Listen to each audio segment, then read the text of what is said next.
You've probably seen articles and discussions floating around about how Gen Z are apparently the hardest generation to manage in the workplace.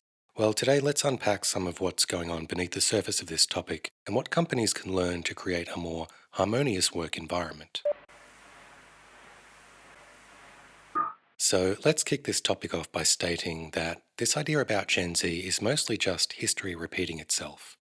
Every young generation tends to be seen as rebellious from the older generation. I'm sure the current boomer generation, who seem to have such strong opinions on Gen Z's attitude, had similar claims pinned on them during their hippie phase in the 1960s and 70s.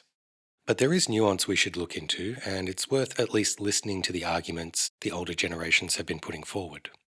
Primarily, their argument rests on Gen Z being what they've called too demanding within the workplace.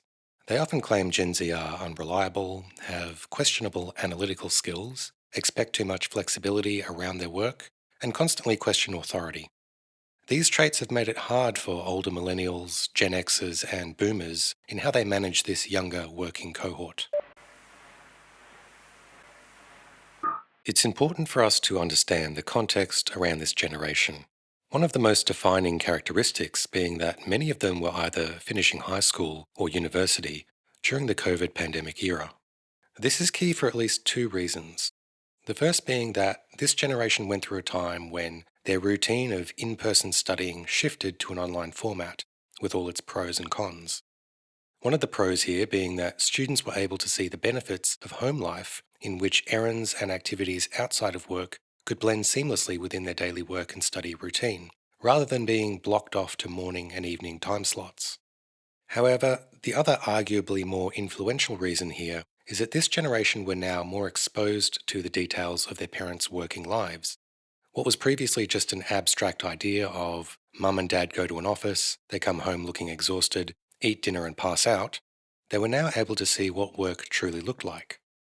This meant many Gen Zers saw how overworked their parents were, maybe how toxic some of their managers and colleagues could be, or how stressed their parents were on seemingly trivial tasks, and generally just how all consuming work was for these parents, leaving them with little time or energy to enjoy life outside of work.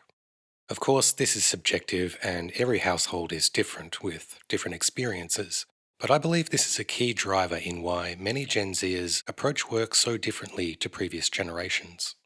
Now, beyond just the shifted perception in how work can happen, Gen Z are also very aware of the importance of taking care of their own mental and physical well-being. Having been raised in a time when topics around mental health have been much more visible in public spaces, they're much less likely to shy away from these issues compared to older generations, for who these topics were much more taboo when they were growing up.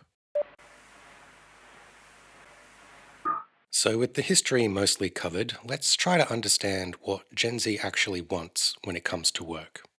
I mentioned flexibility, so let's start there. One of the biggest shifts from the pandemic era was to see the value in working from home. For Gen Z, the idea of wasting time commuting to an office that prevents them from handling personal errands during the day doesn't resonate.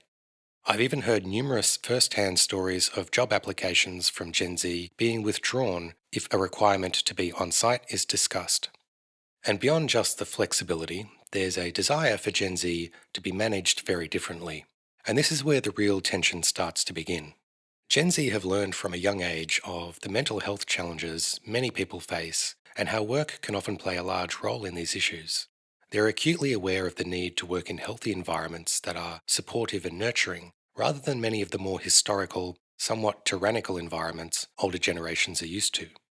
In particular, Gen Z are really looking for managers with empathy. They want to feel encouraged through their work and be able to share thoughts, ideas, and even their feelings without fear of judgment or discipline. Gen Z also have no issue with making their voices and opinions known, which is in contrast to the yes boss attitude of previous generations. Gen Z are quite comfortable with questioning and even challenging authority, which presumably stems from a sense of injustice. Now, my theory here is that Gen Z are seeing a corporate landscape in which companies have held far too much power over employees for too long. In the past, these jobs may have had high enough salaries to feel like the work-life trade-off was somewhat fair, but that's not really the case anymore. Wages have stagnated while inflation has skyrocketed, So, for a new generation who may be aware of this, the idea of handing over all their freedom, energy, and time for measly wages isn't very appealing. A response to this is to attempt to regain as much control as possible. And one of the ways they're able to do this is by challenging authority, and if their needs aren't met, simply quitting the job for a new one.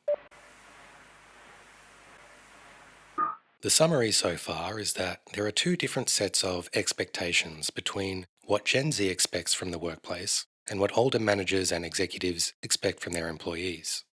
For older workers, there's a sense that any new way of working is bad news. People like to feel comfortable in their jobs, and a change to the culture around them can feel threatening. So they tend to dig their heels in and defend the way things have always been done. And while it's not to say that older generations prefer these harsher work environments, it's just that there's a tendency to hold a survivorship bias in their minds, leaving them to feel that if something was good enough for them, then it should be good enough for anyone else. However, Gen Z have made it clear that they're looking for a more supportive, empathetic environment to develop in. So, with such a complex issue, what's to be done? Well, when it comes to creating alignment within two opposing forces, it's best to approach things from a place of empathetic understanding of the other group. And while this might sound overly simplistic, a great place to start would be to simply listen. For managers and executives, this might mean truly putting yourselves in the shoes of the younger generation and not dismissing their ideas outright. Better yet, spend time with them and really get a sense of their perspective on the world. Try to defer judgment when listening to their ideas and holding off from feeling the need to correct them.